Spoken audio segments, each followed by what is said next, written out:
তো hello guys, তোমরা নিশ্চয়ই ভাবছো এত রাতের পরে আমি কি কাজটা করছি। আরে হ্যাঁ হ্যাঁ, দাঁড়াও দাঁড়াও, তোমাদের সাথে পুরোটাই শেয়ার করব। রাস্তার ভিউটা তোমরা দেখে নাও, ঠিক এরকম ছিল। এটা হচ্ছে আমি। তো এইটা হচ্ছে একটা জন্তু, তোমরা দেখা করে নাও জন্তুটার সাথে। এবার আসছি আসল কথায়। আসলে আমরা যাচ্ছিলাম সুন্দরবন। সুন্দরবন যাওয়ার জন্য আমাদের যেতে হবে কৃষ্ণনগর টু শিয়ালদা, শিয়ালদা টু ক্যানিং। তো আমাদের শিয়ালদা যাওয়ার গাড়ি ছিল ঠিক 4:20, সেই কারণে আমাদের উঠতে হয়েছিল ঠিক 2টোর সময়। কি ভাবছো আমরা কোথায় যাচ্ছি? আসলে আমরা টোটো ডাকতে যাচ্ছি। যেহেতু আমাদের স্টেশন আমাদের বাড়ি থেকে অনেকটাই দূরে, আমাদের আধ ঘন্টা আগে যেতে হতো, সেই কারণে আমরা টোটোটা সেই রকমভাবেই বলে রেখেছিলাম। রাস্তার ভিউটা ঠিক এরকম ছিল, রাস্তা পুরোটাই ফাঁকা ছিল। এখানে আমি কি বলছিলাম নিজেও ভুলে গিয়েছি। তার মধ্যে চলে এসেছে আমাদের দুটো সদস্য, তোমরা দেখা করে নাও। এই যে, আর এইটা হচ্ছে ব্যাগ, আমার বৌদির ব্যাগ আর আমার ব্যাগ। নিশ্চয়ই ভাবছো এটা আমার ব্যাগ, অবশ্য না। এখানে আমাদের 3জনের ব্যাগ ছিল। আর এই যে আমরা রাস্তায় রওনা দিয়ে দিয়েছি স্টেশনে যাওয়ার জন্য।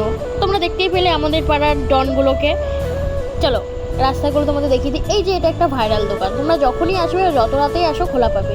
কৃষ্ণনগর স্টেশন থেকে আমরা রওনা দিয়ে দিয়েছি শিয়ালদার উদ্দেশ্যে। আজকের ব্লগটা এইটুকুই থাকছে, দেখা হচ্ছে পরের ব্লগে। ফার্স্ট টাইম ব্লগ বানাচ্ছি।